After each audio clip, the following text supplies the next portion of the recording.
आज आम्ही आमच्या मामांच्या शेतातल्या घरी गेलो होतो. आजींना वगैरे भेटायचं होतं. राजनंदिनी आणि मम्मी माझ्या आधीच उठले होते. राजनंदिनीला भाकरी भरवत मी सुद्धा खाऊन घेतली आणि त्यानंतर आम्ही जायला निघालो. तर इथे वाटेत थांबून मग एका बेकरीमधून खाण्यासाठी घेतलं आणि पुन्हा मग मामांच्या घरी निघालो. गावातच आहे मामांचं सुद्धा घर, पण शेतात आहे. तर हा शेतातला आवारबा खूप मस्त वातावरण असतं इथे. इतक्या साऱ्या लोकांना खूप दिवसांनी पाहून राजनंदिनी घाबरली होती आणि ती अशी मला चिकटून उभारलेली होती.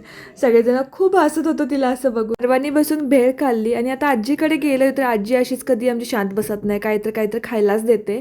तर इथे पुरणपोळी वगैरे जे काही असेल ते खायला आणून दिलं होतं तिनं. मामाने खूप सारी अशी झाडं लावलेली आहेत बाहेर घराच्या आणि थोड्या वेळाने राजनंदिनी रुळली आणि मग खेळायला लागली.